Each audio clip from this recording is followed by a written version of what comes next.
everybody? Welcome back. It sounds like sisters. No match pitch. No. That was harmony, not match pitch. What's up, everybody? Welcome to our channel. This week we are going to be doing more personal, a little bit more intimate. So we took 3 different personality tests: Myers-Briggs, Enneagram, and astrology test. So Myers-Briggs is a self-report questionnaire that sorts individuals into one of 16 personality types. Enneagram is a personality assessment that identifies an individual's dominant personality style out of 9 interconnected types. Astrology test, and it assesses whether birth charts accurately reflect a person's character, life, or behavior. Really interested to see, since we are identical twins, if you can't tell, and we don't even know each other's results. Like, we never share them with each other, so I'm really curious to see, because we wanted to keep it, secret. Well, I've taken some of these tests years ago. So you guys are seeing, like, the first results of, like, for both of us. Because you guys are special.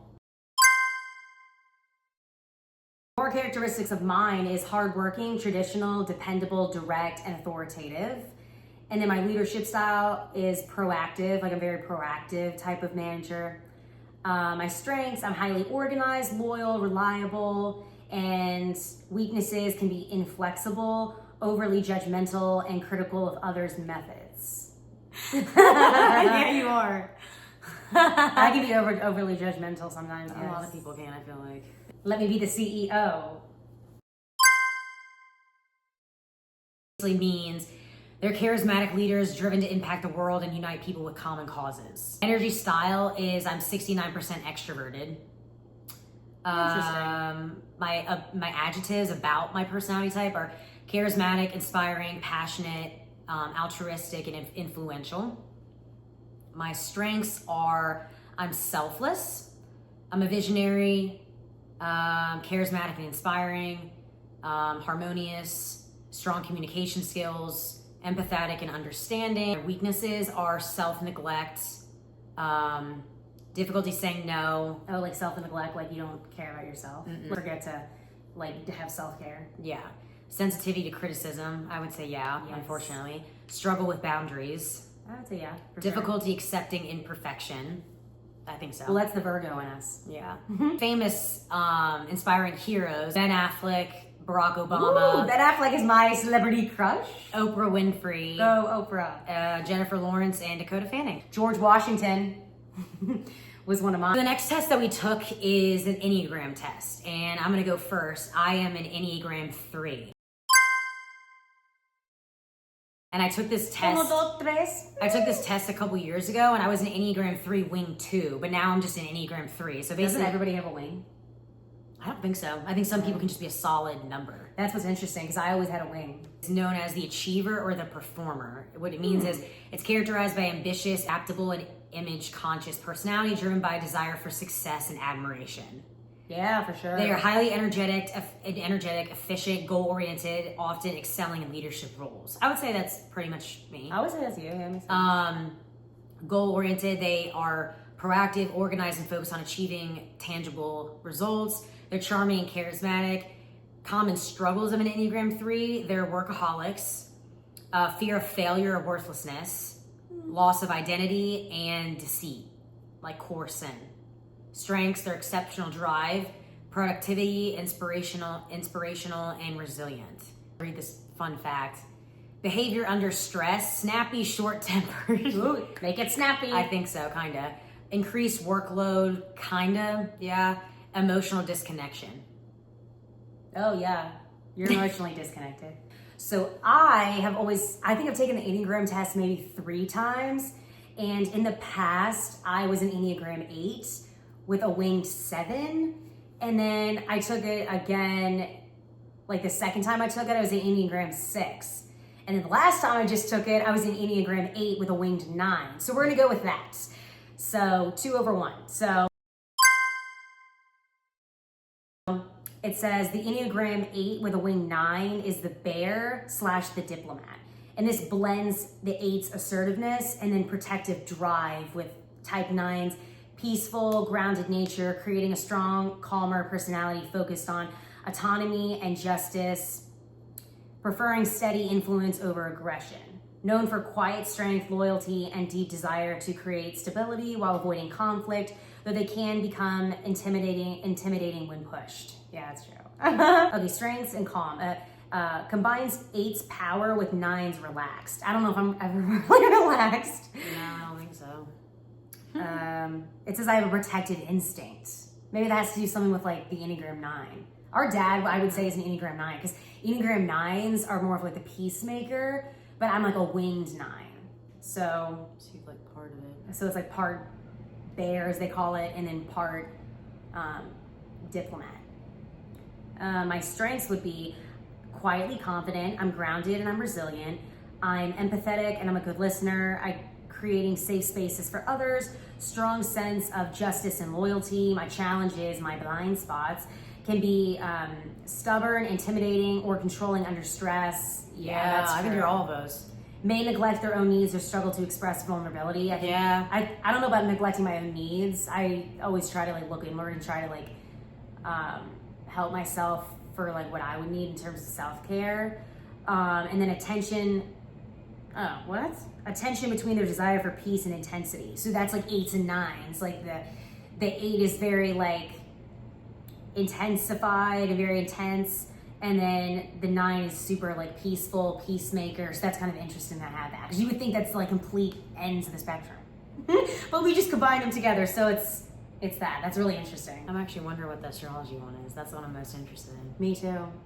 And the only reason we're that much interested is because we were born the same day. No, we were born the same day. We were born in the same, obviously same hospital, same everything. So I wonder if it's the same. The only thing that was different was the times of birth. Obviously, we were 6 minutes apart. So who knows where the sun was and the moon was? Yeah, you know what I mean? It's like tick, tick, tick, tick. Because like 6 minutes go by. So yeah, having everything kind of aligned, you don't really know. Let me look at it. Yeah, we'll show you guys like kind of what they call it like a wheelhouse, I think, like what our wheelhouse actually looks like.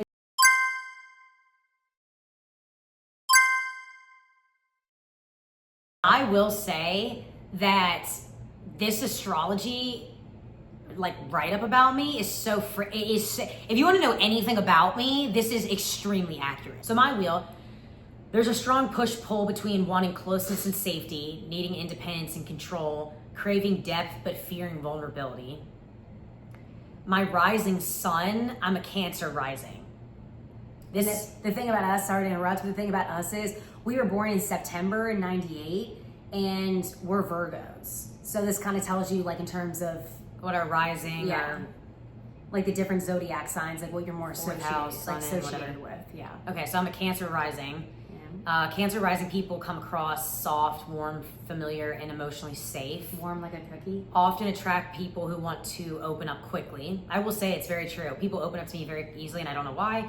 Are highly sensitive to tone, energy, and rejection. 100%. I am. But here's the catch. They don't always feel as safe as they look. Like, feel safe. Like, I come across that way. People will be worried. They may retreat when overwhelmed, protect themselves with moodiness or withdrawal, seem nurturing, but secretly need reassurance themselves. This rising sign alone explains why people often feel bonded to them very fast. Okay. My core identity of what I am, I'm a sun in Libra in the 4th house. This is someone whose identity is deeply tied to relationships, harmony, and emotional security. That's interesting because we were supposed to be born in October months, in like early November. They're Libras. Identity. A balance. Libra sun traits, it's funny you say that, needs balance, fairness, and emotional reciprocity, hates conflict, but does not handle unresolved tension well. Often people pleasers until resentment builds.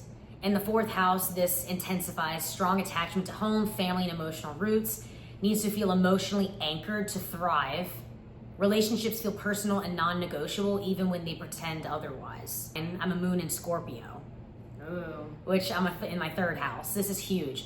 Scorpio moon people feel emotions intensely and privately. Do not trust easily. Remember everything. Yes, everything. Nothing. I think girls remember everything. Comment down below if you remember everything he told you.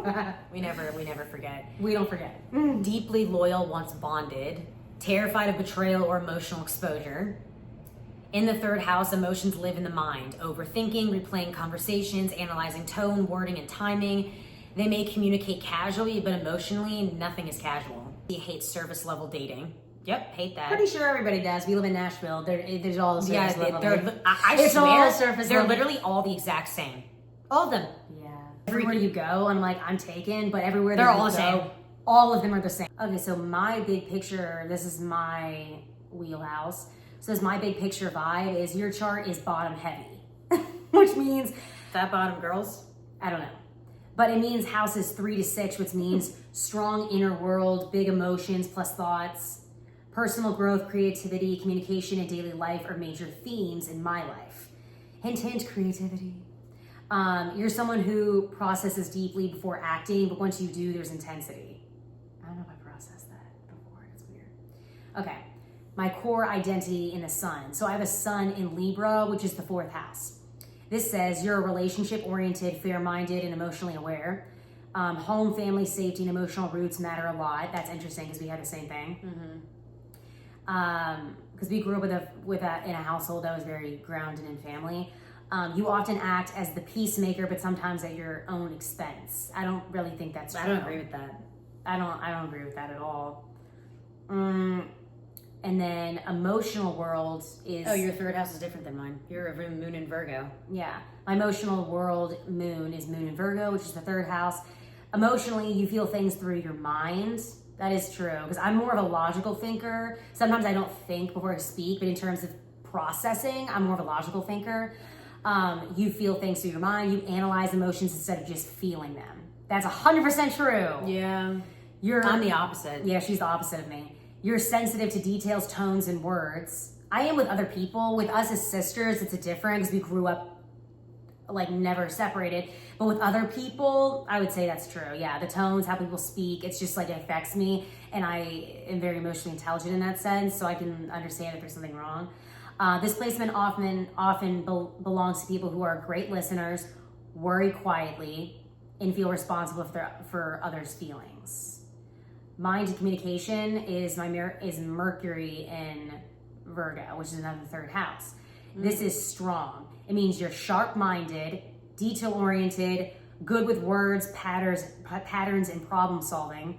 But you may overthink, you can be self-critical, and your brain rarely shuts off. Yeah, that's true. I'm having those issues now in my life, yes. In conclusion, I would say in conclusion that we're more different than we are alike. That's my opinion. I think we're a lot different. I think we're a lot different than we are alike. And I think all that has to do with environmental factors.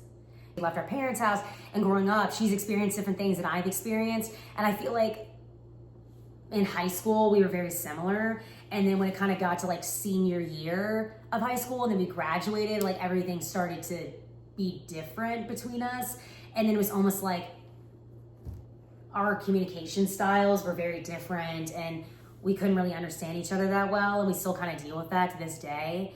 And yeah, it's true. It's like you would think that because you're identical twins, you have great communication, but I mean, our communication isn't always the best. And it makes sense, like having from these tests, it kind of gives you those results. I think in general, because we just, like I was explaining to you the other day, it's like a nurture versus nature thing. It's like as you get older, people just change. And there's nothing wrong with that. It's just, I think we were so much alike growing up because we were in the same environment. We didn't really do anything different. Like lifestyle, I guess. Yeah, we did. And we shared a car for 4 years. Shared out and met our own friends and had our own experiences and dealt with different things inward.